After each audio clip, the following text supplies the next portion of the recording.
Hey guys, Tom from Mann. We're accounting and finance recruitment across Australia. Today on the podcast, we'll be covering my personal journey with recruitment across London and then here to Australia, and then next steps and what we're doing for 2025.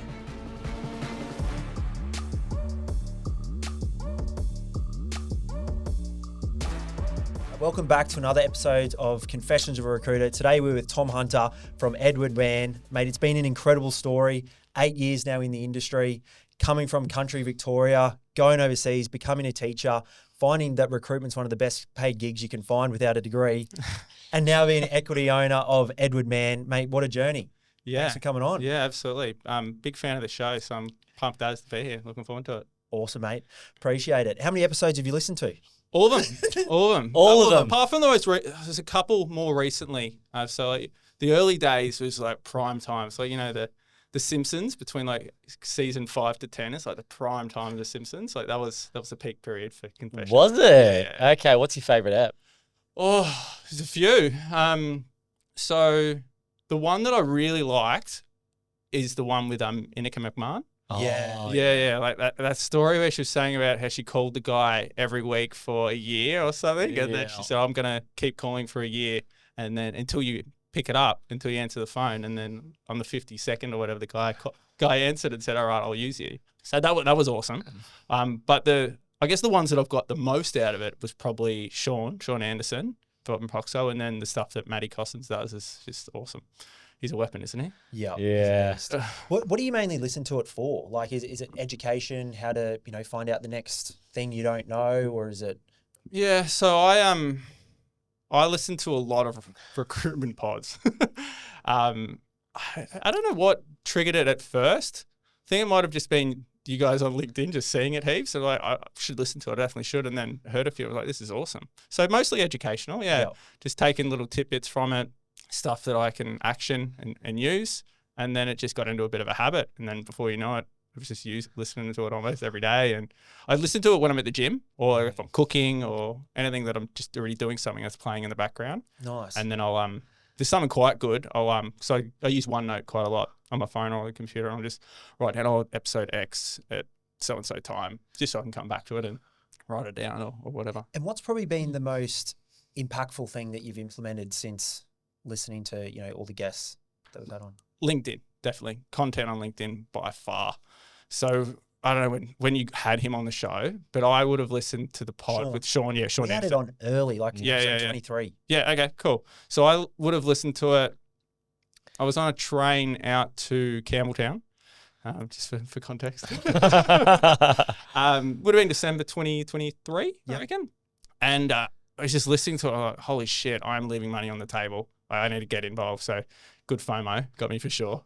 And then just since January, start of January last year, posting 3 times a week for about 6-7-ish months. And I was getting a fair bit of engagement and getting a fair bit of candidate stuff back, a little bit of client stuff, but not a huge amount. So they do a bit of free content on their website. So the 20-10-5 method. And then it was getting a little bit going on that from there, but it was probably more candidate focused than client stuff. And then I just ended up pulling the trigger and doing the actual paid. And then it's been awesome since. Just a lot more focus. There's a lot more strategy about how to go about it and what to do and just like template stuff. And that's been really actionable. And so, since it's been awesome, getting pretty consistent engagement, having people speak to me about seeing content when I've never spoken to them before, having clients reach out to me that I've never spoken before. Hey, I'm recruiting for this job. Can you help? And then that turns into exclusive work, and just it's been awesome. So the paid, fascinating, the paid content course that you did through Hoxo, I've heard good things about it. Yep. What actually is it? Yeah, so it's I think it's an 8-week course, and then you're part of their community forever, like indefinitely or whatever. So there's an online community. I think the app's called Circle or something. So everyone that's ever done the program is in that community and asking questions and whatever. And then each week for the first 8 weeks, you'll have a session on, say, the Tuesday with Sean, and that's a group one. And then they normally do 2 depending on time zones in the one day. So one will be like Australia 4 p.m. and the other one will be UK 4 p.m. Awesome. And then on the Thursday, you'll have a smaller group session with one of their support. What do you learn? What are they telling you? So setting up your profile to be a bit of a funnel and setting it up so that as soon as someone goes onto your profile, they see what you do, service you provide, how to go about it, and just approaching you as the person to go to. Yep. And then there's week by week. One is content valuable, so a valuable piece of content, credible content, so what you can do, and then personal. And then there's a couple of other points in between. I can't remember exactly what the other weeks were, but they're the 4 main weeks. Yeah. And at the start is the 20-10-5 method. So connecting with 20, commenting and liking, so engagement 10, and then 5 voice notes or messages reach out. So what has more impact, doing 20-10-5 or doing the actual posting? I think you got to do both. You just have So funnily enough, so I did Sean's free thing on his website at the start of the year. And for whatever reason, I didn't listen to it all the way through. I was, oh yeah, this looks sick. I'm just going to jump into it. Yeah. And for whatever reason, I assumed that 20 was connections, 10 was likes, and 5 was comments. And so I wasn't doing the reach outs. And so I obviously didn't get as much coming back as a result of that. But because it's kind of linked to the content, so the people that you're going to be reaching out to is the people that that are engaging with your content, because they're the most warm. And then it might be people that have viewed your profile, and then people that have just connected with you. But you're going to get way more interaction, and they're more likely to book in a meeting with you or at least have a phone call if they've seen your content. So if your content is good enough and it's consistent enough and they've seen it, then they're way more likely to accept that call. So what are you saying? I find this really interesting because, I think me and Declan have a more than average profile on LinkedIn. Yep. We post quite a lot. Yep. Probably drop the ball with engaging a little bit, if I must say so myself.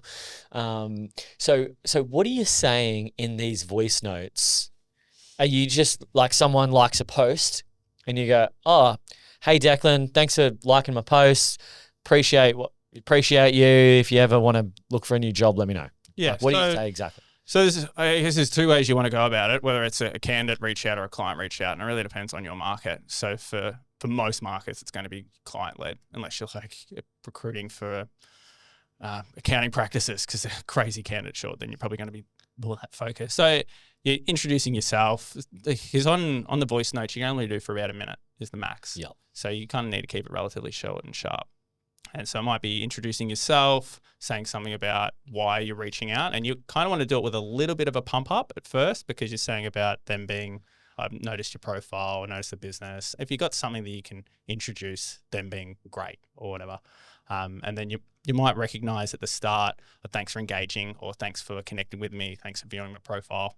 And you might, there's a few different ways to go about it. You can talk about like market insights you're seeing, talking about salaries, talking about any changes that are coming up.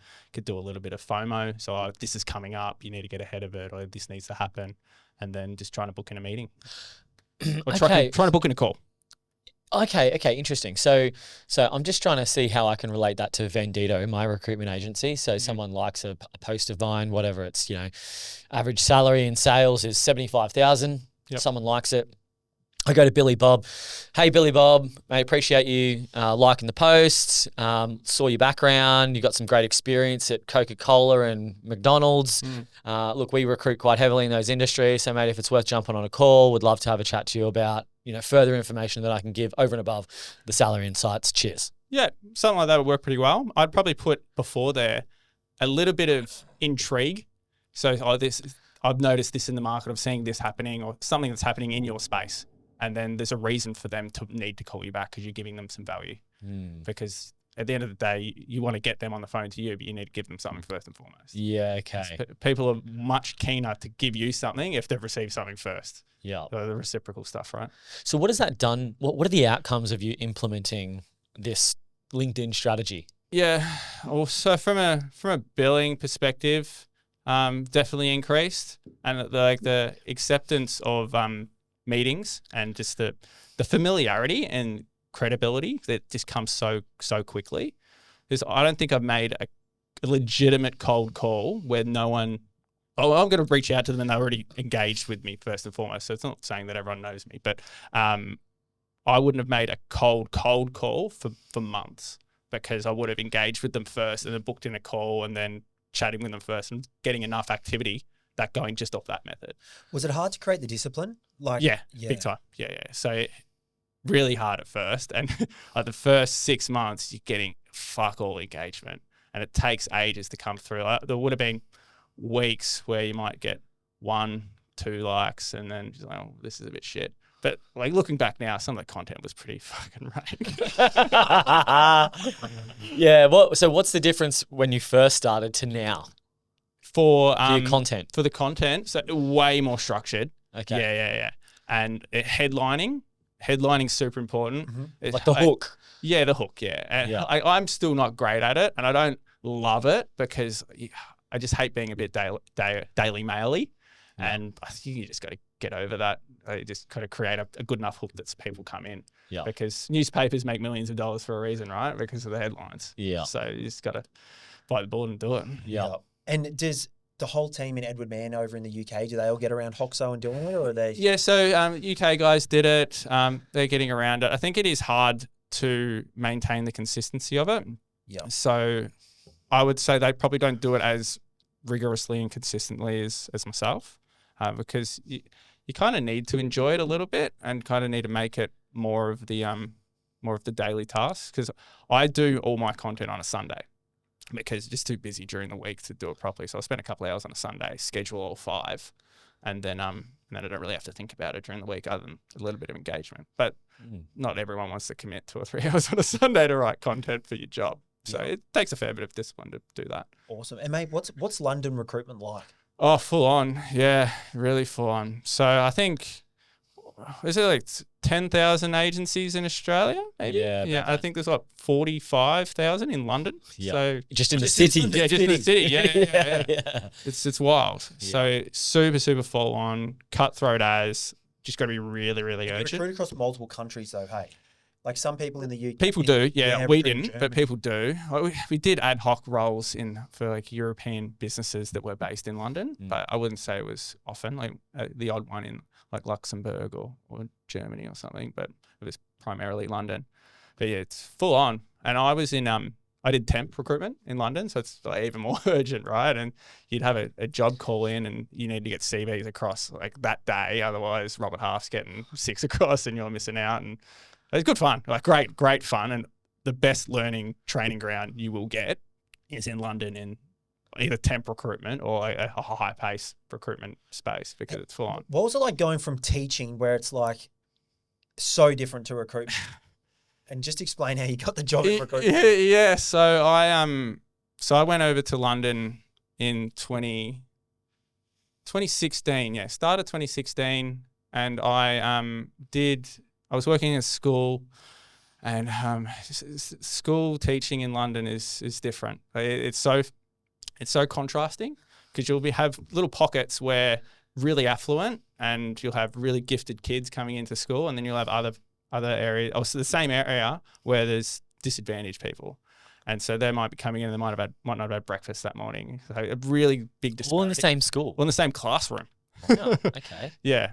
And so that was tough. And so it's just really, really difficult. And you get to the point where I wasn't enjoying it. I'm just yelling at 6-year-olds. And like, How long did you do that for? 6 months. Not very long. True. Yeah, not very long at all. And then because my degree was useless, I basically Googled how to make money without a degree, and then recruitment comes up. That's such a good story because most recruiters are probably in that boat where either one, they are degree qualified, but they don't use the degree. Like I know lawyers, accountants, psychologists, all of these degree qualified professionals go, I don't even want this degree. This is not what I'm interested in. And then they get into recruitment, do really, really well. What was the degree you had? I did a Bachelor of Psychology, and there then you I go. did a Masters of Teaching. So, Yeah. Two. Okay, so you Googled how to make money without a degree. Yeah, and then recruitment came up, and then I was like, oh, okay, well, this is overwhelming. So I was like trying to understand it. And I went to interviews, and I probably didn't really know what was going on at first and how it even worked. And then I got the job eventually after interviewing for a little bit. And then At Edward Mann? At Edward Mann, Yeah. yeah. And it was a steep learning curve because I like to What think did you recruit? accounting finance. Oh, still. Yeah, Okay, yeah. So same the whole way through. Yeah. And so I like to think I'm relatively personable, but I was not good on the phone to begin with. Like takes a while to get used to. So And I envision like Wolf of Wall Street vibes. a little bit. Everyone's in suits. Everyone's high pace on the phone. Heaps of phone calls. Phones ringing. Yeah, so I know a lot of the larger firms are like that. We were still pretty full on, but nothing compared to what the stories you hear. But it's still a little bit like that. And so high volume, super high volume, just on the phone, and you've got to rinse it. So you learn pretty quickly. And it took me a while to get the hang of it properly. And it was maybe 2 or 3 months in, and I'm thinking, oh, I'm struggling here. Like I'm not good at this, and it's taking a little bit of time. But then all of a sudden it clicks. And you're like, hang on, I made a placement last week. I'm working on one now. I've got this coming up next week. And well, here you go. And happy days. Awesome. And so what's the difference between the UK and Australia? Is it just more fast paced? Is it the billings are better there? Is it worse there? Billings are better here. Billings are way better here because salaries are higher. Okay. The surplus and the volume of agencies there makes it a little bit harder in terms of competition, but then the urgency of how quickly you've got to move. And the feeling towards recruiters in the UK is not great. Like most companies don't really like them. I don't think lots of businesses love recruiters anyway. But but the feeling towards recruiters is much more. There's a stronger rapport here, and I think there's a greater value of the work here. Really? So, yeah. So I've found introducing yourself and building credibility and building rapport was way easier here than in London. But it teaches you've got to be consistent. You just got to make the activity. You just got to be resilient because the amount of times you just get hung up on and all that kind of thing. But They hang up on you. Oh, I can do. Yeah. Yeah. One of the guys that I used to work with on his very first day, I think it might have been like the first handful of calls, a client told him that he was the worst recruiter she'd ever spoken to. That was his first day. And he's like, oh. You're like, oh yeah, you're probably wrong. Yeah, you're not wrong. Yeah. Yeah. So I wasn't there at the time. That was before I started, but like that sort of shit. So happened. what field of temp was it for accounting and finance? Was it like high tier, big day rates, or was it like business? So accounting support? my core market was qualified, but a year or two post qualified. So funnily enough, my key candidate pool was Aussies and Kiwis, and it worked out quite well because it kind of just perpetuated a little bit because I had gone through the same stuff that they did in terms of getting your visa sorted, getting your NHS stuff sorted. There's this biometric residence permit. It's like a little card thing that you got to get, and getting all the nuances of getting set up. So I was basically just chatting to them about getting set up because you have a 2 or 3 year visa over there. They've just changed to 3 now, but it was 2 back then. And so just helping them navigate that. And then I would pick up jobs where they would want an Aussie or a Kiwi, or South African is another one that goes well over there. And I just ended up setting shortlists of 6 people that I know that were on the visas, and that's exactly what they're looking for. Happy days. Yeah, it was great because made so many mates just doing that. But like, because you see them out on the town because you're just moving pockets in London. There's so many Aussie pockets. Yep. You'll see them out on a night out in the town, and you like bump into them. You try not to connect with them too much, whatever. But yeah, it was great because you have the same similarities, same interests. So you end up just building really good connections. Mm-hmm. And then because I was adding a lot of value on top of just finding them a job, I was able to chat to them about what travel might be coming up or what to do here or what nuances might be happening for this and that. And just perpetuate it because just referrals are coming out of nowhere from a candidate perspective. So how long were you there for, and then you decided to come back to Australia? So I was there for 2.5 years. And so my visa was expiring. And so I didn't want to leave the company. They didn't want to lose me. So I got to set up the Australian office, which was awesome. How was that experience? Oh, terrifying. Yeah. So I came back December 2019. So it was Just before COVID. Yeah. So we were 8 weeks in for COVID. So I came back then. So 2.5 years into my recruitment career. It's like, I kind of think I know what I'm doing, but in terms of a business sense, I was so green. And then we made a couple of placements in our first month. I was like, how good's this? This is sick. Awesome. And then COVID hits, and it's like, fuck, what do we do? And it was pretty full on. I lent a lot on the guys in the UK, so my bosses, the two founders. What did you do? What did I do? Yeah. So we Was it just you at this point? No, so it was me and another guy, James. So he's still working with us. So that was good. Yeah. And we didn't know. We're just trying to figure it out. So obviously worked from home for ages. We had a contract that I think trying to remember back now because it's a while now. I think we did have a contract with our office space. We were in a shared office space, but I think it might have only been like 6 months at the time. And we're able to be a bit creative with what that looked like and extend it and all that kind of thing. So we did manage through, but because costs weren't too high, it was pretty manageable, but didn't really know what we were doing. Just trying to figure out and chasing leads and just chatting to clients and just talking and just trying to create some sort of level of relationship and rapport because no one was really recruiting, right? And no one knew what they were doing. Yeah. So everyone was figuring it out. So I wasn't as big of a disadvantage compared to the other bigger agencies, I suppose, because no one knew what they were doing. So we're just figuring it out. Well, I guess the benefit you had was you were just starting up. So you didn't actually know any different from an income standpoint. Yeah. I mean, we share this sometimes on the potty where I think March 2020 or April 2020 was like the first time my business ever did a $6,000 revenue month. And I had like 11 staff on salaries. And so when you've only brought in 6,000 revenue for the month and you've got 100 grand worth of salaries, it's pretty challenging and scary because you're like, I'm used to this much income. Now I've got this much income and my expenses are here. But for you, it seems like it was almost the perfect time where at least you were just still getting up and running anyway. So you just... I don't know if it was perfect timing, but it was fine. And it worked out. And we're still standing, right? And not every business did. And not every business made it through. So the fact that we're still here must be doing something right. How'd the UK go? Like, what were your business partners, founders, what were they saying that you were like? So the UK handled it slightly different in terms of like shutdowns and lockdowns and all that kind of thing. So the way the government approached it is a little bit different because they opened it up a lot earlier and they had cases that were like, I don't know, crazy, per day, whereas ours is slightly different. So we were a little bit delayed behind what their bounce back was, but it was relatively similar. Companies weren't hiring, then they started hiring, but remotely, and then they were doing this and doing this. So incrementally, but funny time. And do you have a niche within accounting and finance, or do you recruit any accounting and finance role within any type of business? Yeah, so me personally, I focus more on the qualified level. That was more in the last 6 months. I've started focusing on that. Prior it was a bit more split. So that's another thing that took from the pod. Mick Donaghy. Yeah. So he's hyper niche, right? And after listening to that one, I was like, okay, we need to focus in. Yeah. And so leaned into that a fair bit. So one of the guys has quite an interest in manufacturing and production and distribution. So he does accounting and finance recruitment for those industries. So it's quite a niche spot and getting a lot of buyback from that because it's from an accounting perspective, it's very focused around stock and inventory and cost accounting and that kind of thing. So it helps to have that niche. And the other guy, James, so he's more Sydney focused, whereas I'm Australia wide.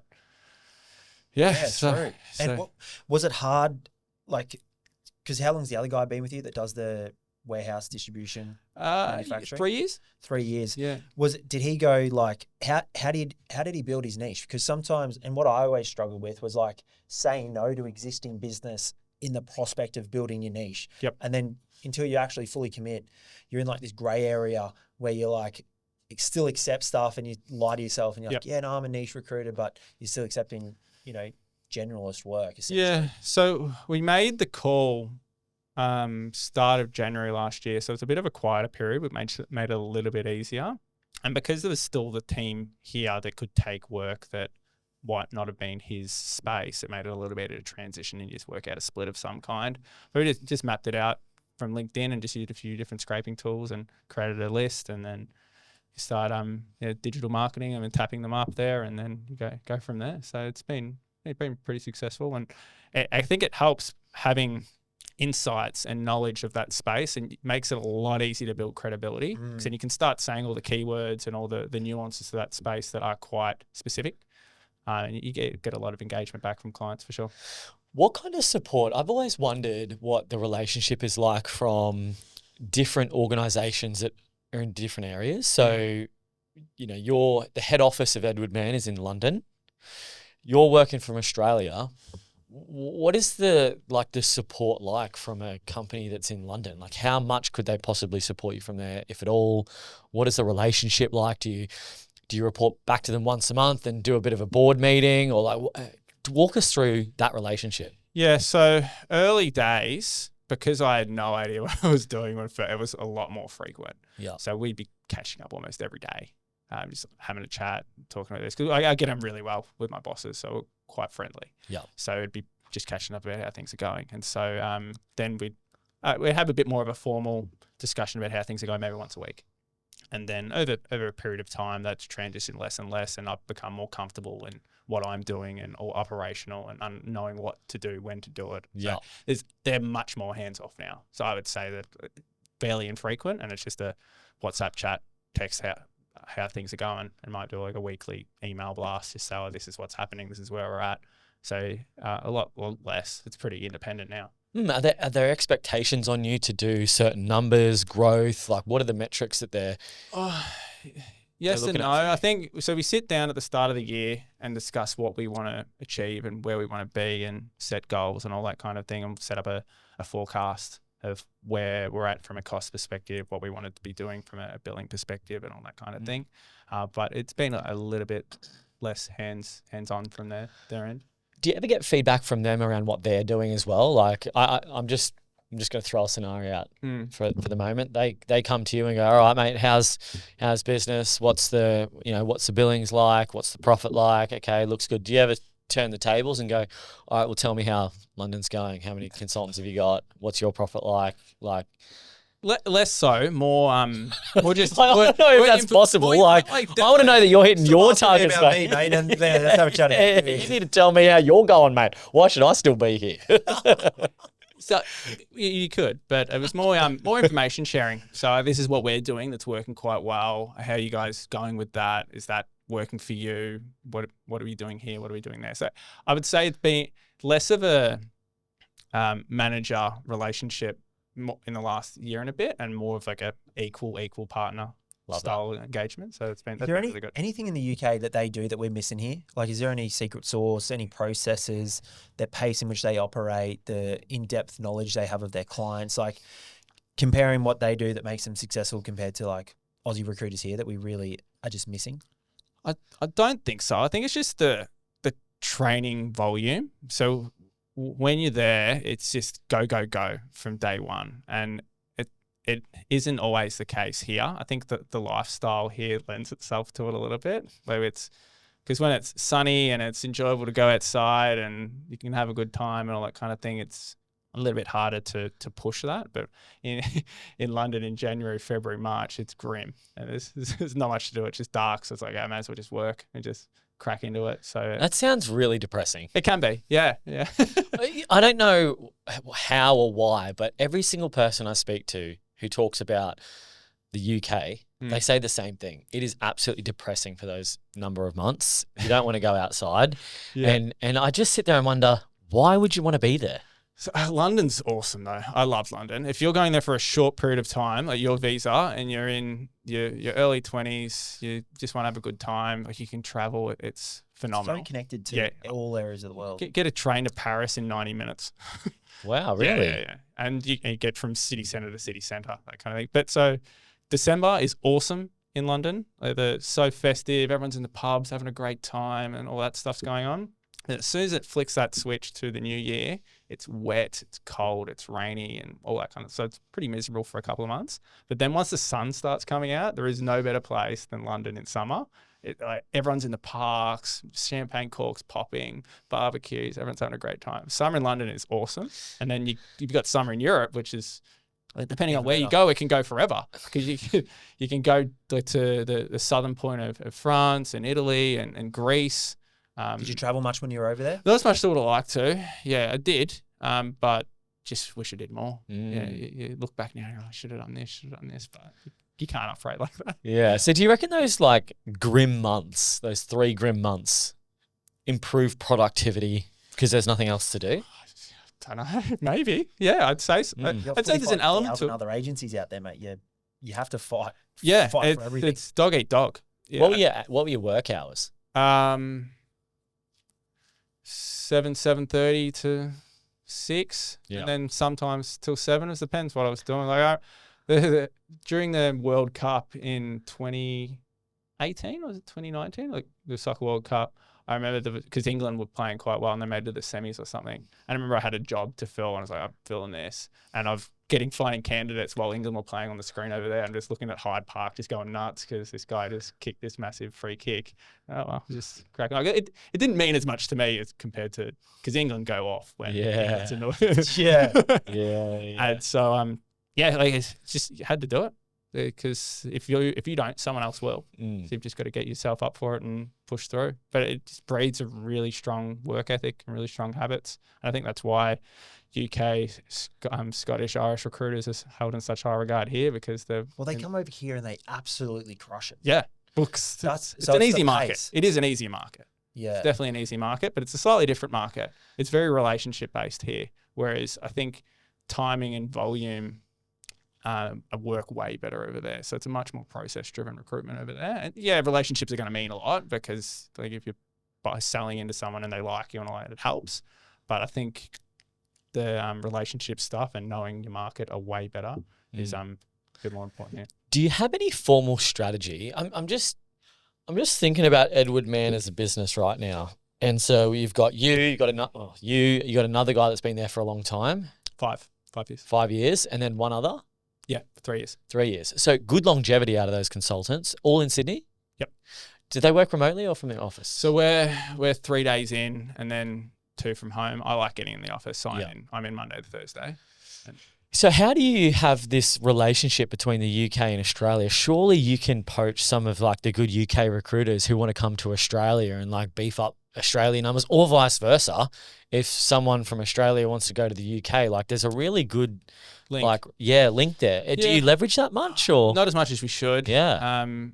So we'll probably look to do something similar the next time we hire. Yeah. So 2024 was a bit of a tough year for a lot of people. But we'll look to hire at some point this year. Just got to get our ducks in a row and decide what we're doing. Yeah. But that will be something to consider. There's the visa requirements and all that kind of thing you need to play up. But I think it's a lot easier now than it had been in the past. So we'll work through that. How many consultants are in the UK? So there's 4 in the London office, and then the 2 founders, and there's a guy that does the US. Nice. Okay, so you've got US as well. from London. Yeah. Oh wow. Yeah, and okay. the 2 founders tap in quite a lot to the US. So it's kind of 3 hey? US. Yeah. Yeah. to service from London. Yeah. So they do mostly East Coast. That's New York East Coast. Yeah. So I think that makes it a little bit easier because the time difference is a little bit better. Yeah. I don't really know. I don't ask too much. Well, maybe the takeaway from this potty is you'll flip the switch when you have your next like executive meeting. You go, all right, guys, you're hitting your targets. Yeah. What's your profitability? Yeah. We get into the US. And what's on a national basis? What's sort of the busiest market? Like, do you get is Melbourne and Sydney the best for finance, or have you ever got any untapped little treasures like Adelaide? So it really depends on the industry. So Perth is really resources focused. So they're typically busy always. It never really stops. And then you might have little hubs around the country that are mining specific the same, like Newcastle and the Hunter Valley, up north like Gladstone, Rockhampton, all that kind of thing. But Melbourne and Sydney are the biggest, just population size for just general financial services and accounting industries. So yeah, they're all relatively similar in their own little way. There's no real differences between the two other than like time differences or industry focus or that kind of thing. So pretty consistent. Nice. Are there any growth plans in Australia? Like what does the future look like for you guys this year, next year? Is it maybe it's not growth in headcount, maybe it's growth in billings, maybe it's reducing costs? What are like the main things you're focused on? Yeah. Profitability and pushing that as high as possible and investing in the guys now. Yeah. I'm trying to get the most out of them. Yeah. I've tried since the last 12 months, just really reflecting on what we need to do better and what we need to bring more of. It's focusing on just our own personal growth and being just better at the craft. How do you do that? What are you doing to invest in your Investing in training. The pod has gotten a fair bit of referral. Yeah. So using that, getting actual recruitment trainers in. So Laura Hopes is awesome. Okay. So I don't know if you Yeah. Laura's great. What does she teach that's like, helps the penny drop or reinforce any patterns, behaviors, processes? Yeah, so she does it all bespoke. So sat down and we did a 3-hour session with her on BD. It's different approaches. So mapping out first 14 days, quarterly cycle, what the first call should look like, objection handling, and just managed a few different. We had to have 5 or 6 topics that we worked through in 3 hours, and that was awesome. It was really good. She's great. Yeah, nice. And how does she say to approach the first call? So she's similar to how I do it. We're warming up via LinkedIn. So the connections, and then you might be introducing a bit of value or something that you've got a middle point or a connection point, and then working from there, and then might be a salary guide, might be like a little value doc about what you're doing, insights to the market, a news article, and then off the back of that, then you alternate it via product versus service. So product being candidate, it's a really good candidate. They can do X, be good for your business for reasons 1, 2, 3. This is what they've achieved, and then the next cycle might be an article or a value doc. So we started doing a lot more of that in the last 6 months. So it might be candidate experience checklist, onboarding guide, interview guide, things like that they can use for their own recruitment process. Oh, interesting. Okay, so you're developing digital products, an interview guide, for example, for hiring managers to become better at interviews. And then you're just saying, hey, just thought I'd reach out. We've developed an interview guide. Will help next time you're interviewing someone. Here it is. Yeah, and just super soft. So, hey, this is something we've been working on. Don't know if it's helpful, but a lot of companies have got a value out of it. Let me know what you think. Use it if you want to. If you don't, that's okay too. Let me know if you have any questions. How do people receive it? Really well. Yeah. Yeah. The one that's got the most action has been the onboarding checklist. Yeah. So I mapped it out. I think it was like 4 points. So resignation and contract signing, and then saying, okay, hiring managers to reach out and say hi and congratulations, thanks for coming to the team.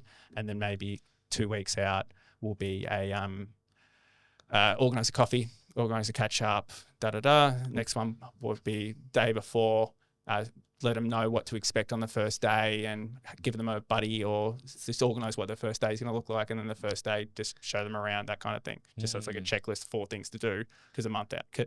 Because that period between resignation to start date can be an absolute horror show if you don't do it right. And it helps when you've got someone internally that's an advocate and is working with you to make that happen. So you it's for your own benefit, but they feel like you're just giving them something for free.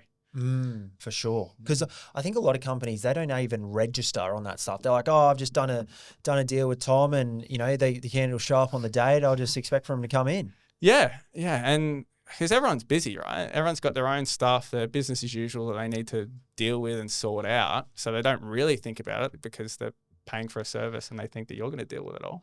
And yeah, it is our job, but it helps when you've got buyback and someone managing it from the other end. And when you're working with a client that does do it, wow, it's smooth. It works so much easier, and you know that you're in safe hands, and you're not going to take your foot off the pedal as much, but you feel a little bit more confident that they're probably going to last the journey as well, because you know that they're going to get the appropriate support, appropriate guidance to succeed. Like 40% of staff leave if the onboarding's poor.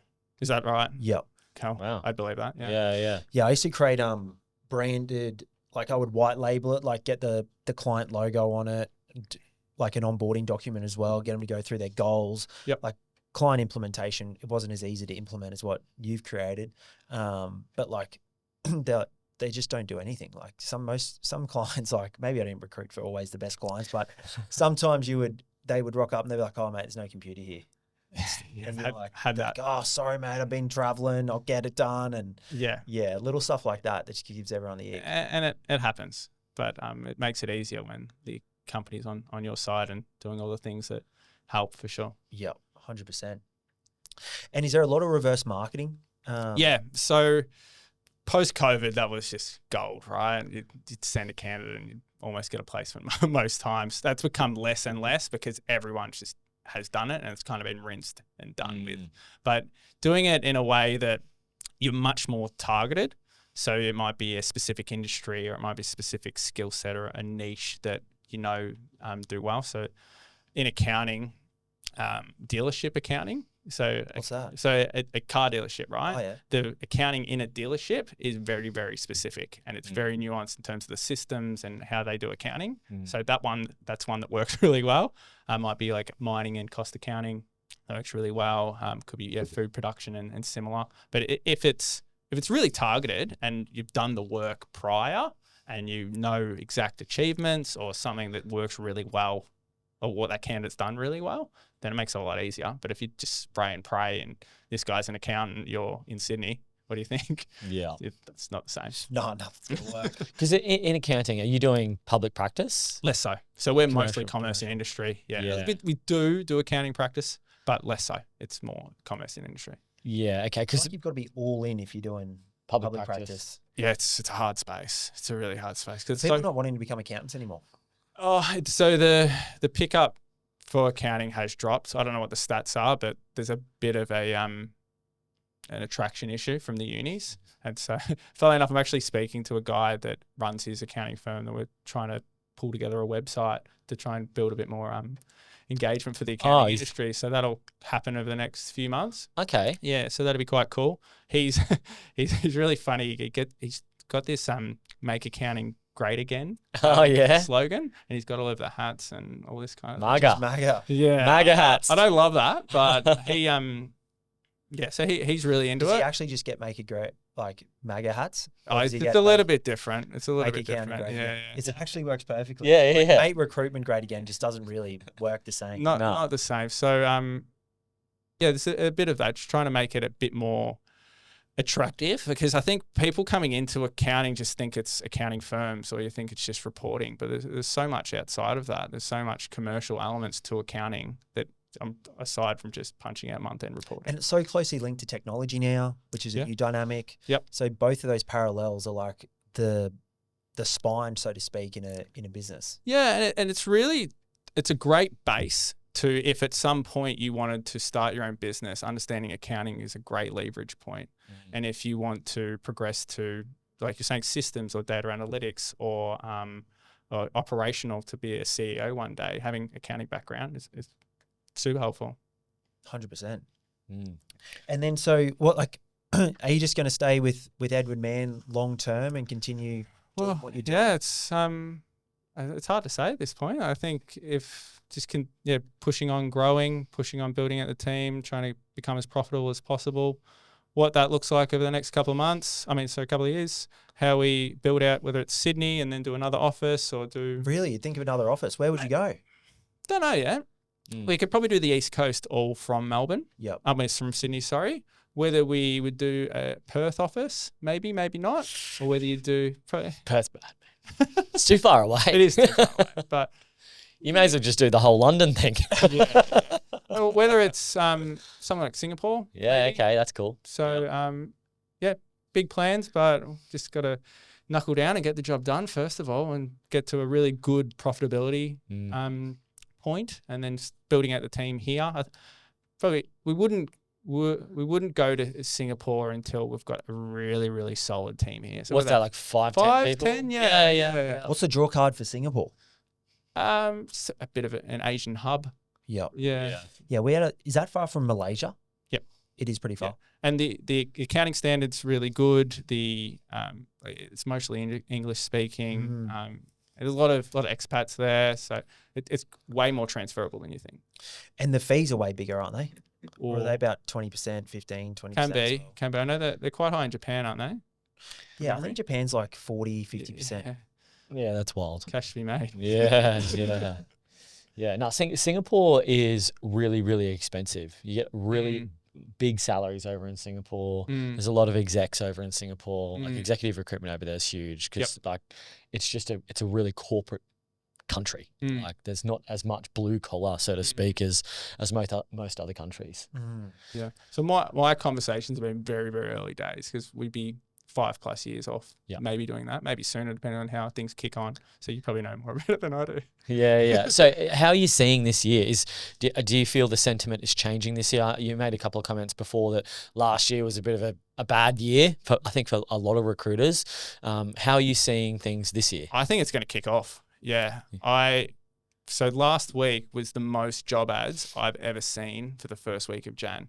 And they've all been ads directly posted from hiring managers on LinkedIn. So that's a really good sign, because generally it's end of Jan, early Feb before it kicks off properly with the new year, new me resignation cycle, right? Yeah. And so to get that much activity this early on is a really, really good sign, because it's only going to improve. So it's not going to get worse. Yeah. So that's really good. And even prior to that, I was having conversations in October, November with clients that have started putting in place some level of commitment or some plan to hire for February, March, because and to get that level of commitment 4 months out, and all of them had been brand new roles and commercial roles, so forward-thinking style roles, not just compliance reporting stuff. Yeah. So to have that level of commitment with a brand new role and a forward-thinking role that far out is a really, really good sign. So I think it's going to blow up. 100%. Yeah. I'm looking forward to it as well. Same. Hopefully this year is going to be a cracker. I think just anecdotally, obviously, every recruiter I've spoken to has got a really good sentiment for this year, probably coming off a little bit of exhaustion from last year. So hopefully any uptick is going to be welcomed. But mate, we really appreciate you coming on, sharing your journey, jumping on the pod. Absolutely. Since you've been following for a while, and it's been really good. Absolutely. Dream come true. Great to hear. Thanks, mate. Thanks, guys. Cheers. Brother.